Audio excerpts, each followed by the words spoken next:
सावन केरा सेहरा बूंद पड़ा आसमान, सारी दुनिया वैष्णव भई गुरु नहीं लागा कान। सावन केरा सेहरा, सावन महीना में बादल झुक आते हैं। सेहरा झुकना,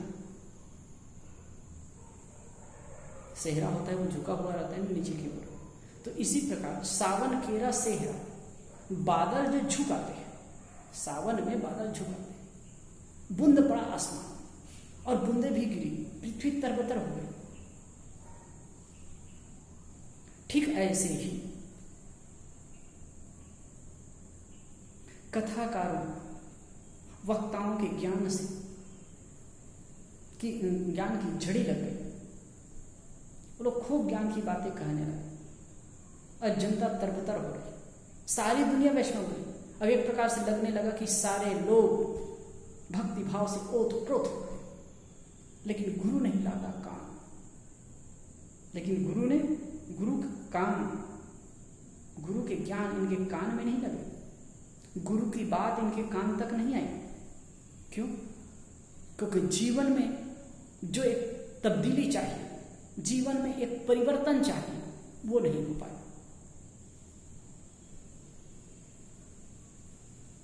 अधिकतम कथा और कहानी में, आप कथा में जाइए, सत्संग में जाइए,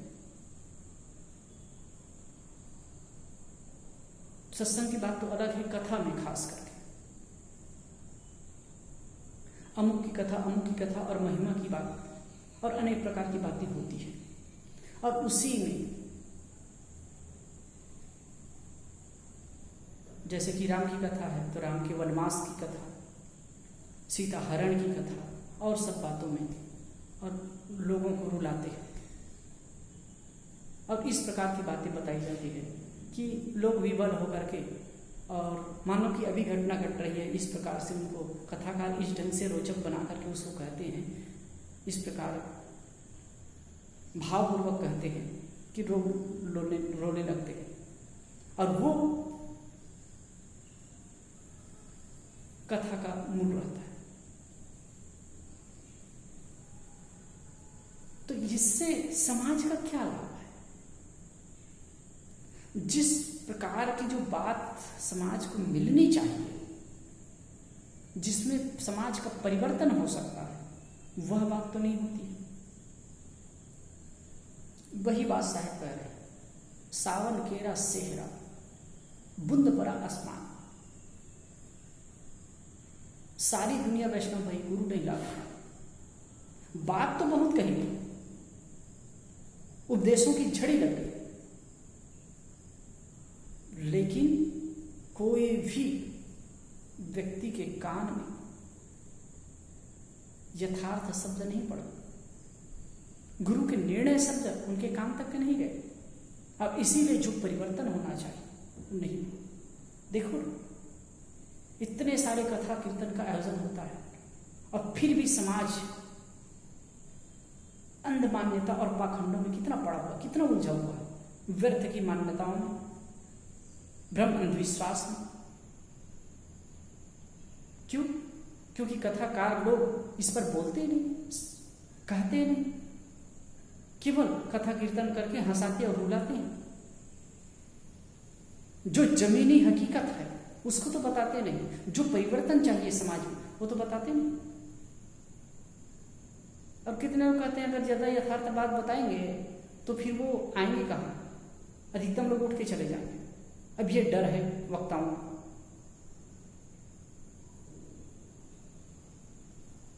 यथार्थ ज्ञान होना चाहिए, गुरु का बोध नहीं मिल पाता। आजकल के अच्छे खासे पढ़े लिखे समझदार लोग भी मूड बने रहते हैं, अनेक प्रकार के अंधविश्वास और पाखंड में पढ़ करके उलझते रहते हैं।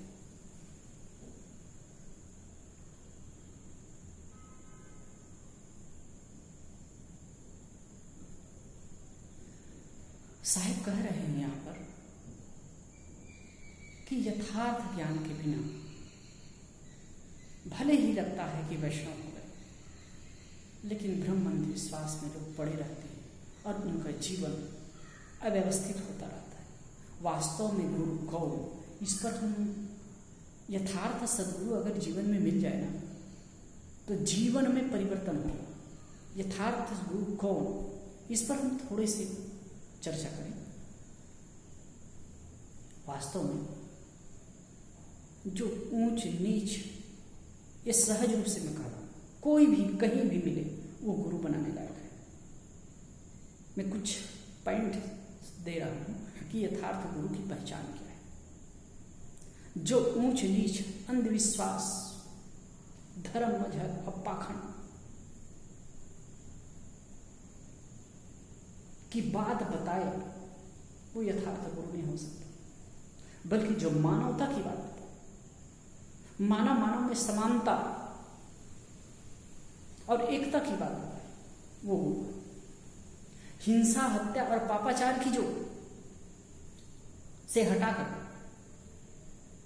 हिंसा, हत्या और पापाचार से हटाकर सत्य, अहिंसा और प्रेम का मार्ग दिखाए, वो गुरु। इंद्रिय लंपटता और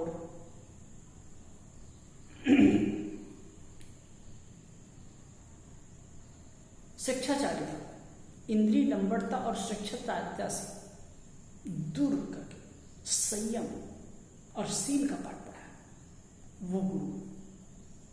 जो कर्तव्य कर्मों के लिए प्रेरित करे, न कि कायर और आलसी बनावे, वो गुरु।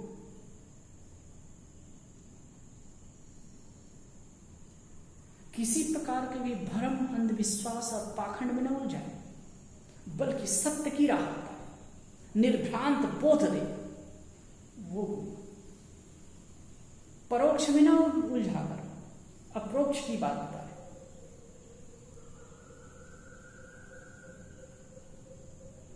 बाह्य मान्यताओं में न उलझाए, अप्रोक्ष सत्य अस्तित्व की बात बताए, कारण कार्य व्यवस्था, प्रकृति के नियमों के अनुकूल जो शाश्वत सत्य है उस बात को बताया, वो गुरु। जो वाणी से ही नहीं अपितु, जो वाणी से ही नहीं अपितु रहने और आचरण से भी एक प्रेरणा दे, मार्गदर्शन दे, वो गुरु। और ऐसे गुरु और संत की वाणी सुनकर, ऐसे गुरु का आधार लेकर, ऐसे गुरु के सानिध्य से, इन ऐसे गुरु के सहचर्य से जीवन में जो परिवर्तन आएगा, जो एक प्रकाश पड़ेगा, वो अद्भुत होगा। इसलिए हम सबको चाहिए कि ऐसे गुरु और संत का आधार लें। और जो बर्फसादी वेदक की तरह बात करते हैं, डर डर करके, और नाना प्रकार की कहानी कीर्तन में उलझाते हैं, उससे समाज का उतना उत्थान नहीं हो सकता। निश्चित ही ये लोग भी कुछ सद्गुण सदाचार की बात बताते हैं, लेकिन कई जगह इस प्रकार की बातें होती है जिससे समाज सही दिशा में तो कम जा पाता है, बल्कि गुमराह अधिक होता है। तो ऐसे लोगों से भी बचना चाहिए। और हमारे जो सद्गुरु कबीर साहब हैं जो कह रहे हैं, उस बात पर चिंतन मनन करके फिर आगे बढ़ना चाहिए।